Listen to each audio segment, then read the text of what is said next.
Regardless of whether the movie is good or not, that name sucks. Really? Dragon Ball Super? Superhero? I can think of a lot of better names off the top of my head. It could be Red Ribbon Revenge, or whatever, but let's get to the review. Hey guys, how are you? I hope you are well. Today we are going to talk a little about the last Dragon Ball movie released in theaters. And for those of you who don't know me, I'm the Monio, the interdimensional demon that talks the most about Dragon Ball on YouTube.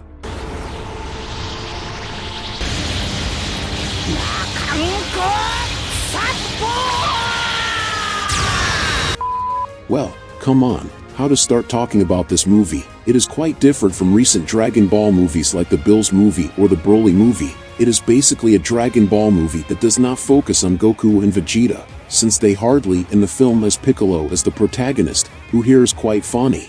In fact, the film as a whole is very funny, and he appears to use a lot of that humor that is very typical of Akira Toriyama's first works, like Dr. Slump for example. But the Monio, from what you're saying, the movie must be very good, since it focuses on Piccolo, who is an excellent character, and also has a lot of comedy, which is a trademark of Dragon Ball, right? Well, let's go by parts. The movie starts with Piccolo training Pan, Gohan's daughter, and is trying to get Gohan back to training since he left the fights. In parallel to that, we see the new leader of Red Ribbon, known like Magenta, recruiting a scientist who is the grandson of Dr. Gero. Remember Dr. Gero from the Cell Saga? So, himself. This guy is convinced by Magenta to work at Red Ribbon and build new androids so that Red Ribbon can once again dominate the world. The scientist accepts, creates androids. They fight Piccolo and Gohan, already which are the only ones available on the planet at the moment, and the great threat of the film is a giant cell. I really like the fact that Piccolo is the protagonist of this film. It goes back to the times of the Dragon Ball Z sagas, where Piccolo actively participated in battles and fights, unlike the recent sagas in which at most he serves to narrate what is happening, like in the Bills movie, or to make a special appearance, like in the Broly movie. And Piccolo here is very funny. Even Piccolo himself is not a comic character. The humor works very well precisely because Piccolo being a serious character, and everything around him being comic, seeing Piccolo react to these things is very funny. I also find the motivation of the scientist who is creating the new androids very interesting, since Magenta argues for him that Bulma and the Capsule Corporation are evil, and since they have beings that are aliens and use alien technology, and they can stand against humanity. This is a point that was never addressed in Dragon Ball, as the common people are unaware of Goku and the other Z fighters.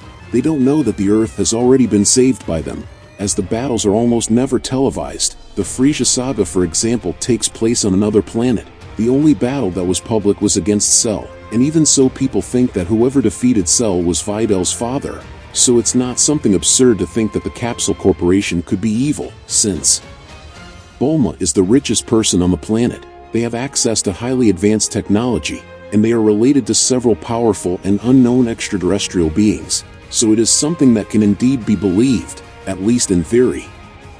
One thing I really don't understand, not only in this movie, but in the entire Dragon Ball Super, is what they are trying to do with Gohan. We know that Gohan is a character who doesn't like to fight. He has always participated in battles since a long time early, but it was always out of necessity. He was never like Goku and Vegeta and even the other characters like Piccolo, who always liked the excitement of the fight. And whenever we accept that the character doesn't like to fight and that he didn't choose it for his life, they always pose a situation in which he supposedly decides to return to the world of fights. And in the next arc he returns to being Gohan, who doesn't care about these things and who just wants to enjoy his wife and family. I understand that in the Xeno Tournament saga, he fought out of necessity, but Dragon Ball Super is full of moments where Gohan spontaneously decides to fight again, and instead of following that path, they always come back with the idea of Gohan not liking to fight, and this movie is yet another example of those moments. I like Gohan a lot, but I really don't understand what direction you want to give the character. I don't know about you, but for me, this back and forth with the character doesn't please anyone. One time he wants to fight and another time no. And we know that in sagas after this movie Gohan will continue without a fight, so I wonder what the point of that is.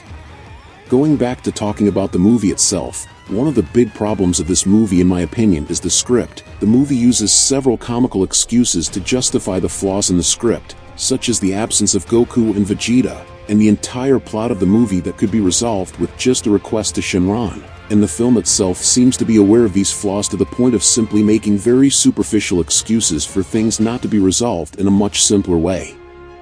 And the big problem with this isn't even the plot holes themselves, but the weight it has on the plot, since the battles don't offer a real threat. In a movie where supposedly there should be a big threat, at no time does the film that conveys a sense of danger or some kind of consequence for none of the characters, and that conveys a sense of filler. As far as I researched, this film is canonical, and that takes us to another point, which are the new transformations.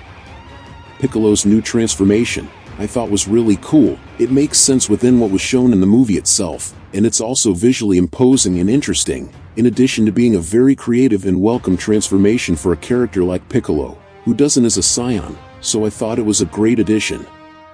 I didn't like Gohan's transformation very much. It's not visually inventive and doesn't even make sense within the story of this movie or Dragon Ball as a whole. It looks more like a bunch of references and fan services than something thought for Gohan. It seems that the guys who made the movie wanted to put on screen that fan theory of Gohan with white hair that he would have the power of angels, but at the same time they wanted to reference the Super Saiyan 2 transformation, when Gohan faced Cell, and how the hair it's white. They had to put the eye in an unusual color to differentiate it from the superior instinct, and indicate that it is in fact a new transformation, but the result was the worst possible in my opinion. The film doesn't even bother to name this transformation. Gohan simply transforms, defeats the final villain, and then returns to normal. If the movie was not canonical, I would even understand having a random and unexplained transformation, but as far as I know, it is not the case. The final villain of this film is extremely uninteresting. He is more like a skin from a Dragon Ball game than a real character, since he is limited to being a kind of irrational monster, devoid of any possible charisma, and in the end he ends up being just a physical obstacle. It could be an Ozaru in his place. It could even be a wall that wouldn't make the slightest difference. And this is also one of the negative points of the film. In compensation for the two new androids, Gamma 1 and Gamma 2 are interesting and fun characters, with a very inventive design, being good additions to the Dragon Ball franchise. Some classic characters make cameos and help in the final battle of this film, and in general they help to make up the many references and homages that this film makes to several characters and iconic moments of Dragon Ball. Finally, let's talk a little about the controversial computer graphics of this film. It works well in some moments, and in others it looks like a video game cut scene. In general, the film has a video game face, which causes great strangeness. Despite having good 3D models, you can see that it is a cheap computer graphics, different from other animes like Chainsaw Man or in the Broly movie, where computer graphics exist, but it is much better worked, to the point of being able to merge with 2D and be almost imperceptible. But don't get me wrong, I'm not saying that what appears on the screen is ugly. That's not the problem. The problem is the strangeness of being very different from the 2D style, to the point that the 3D, the way it was done, looks more like a game than a movie. But what frustrated me the most about the animation is that the first scene of the movie is basically a summary of the whole Dragon Ball, with scenes remade and beautifully animated in 2D. Even the parts of the classic Dragon Ball are completely redone in the style of the classic, but with an absurdly well done animation. And when seeing these scenes, it's impossible not to wonder, why wasn't the whole film made like this? It was probably because of budget, but whatever. Dragon Ball Superhero is an average movie. It has a weak script and a bad villain, but in compensation it gives Piccolo the lead. It has a humor that reminds a little of the classic Dragon Ball, and it has cool scenes involving Piccolo and Gohan, some honoring classic moments from Dragon Ball itself. The film rides the wave of superheroes, and was made in large part for those of you who think Piccolo is Gohan's real father. And what did you think of the movie? Leave it in the comments, and subscribe to follow the next content. Until next time, my people, demonic hugs.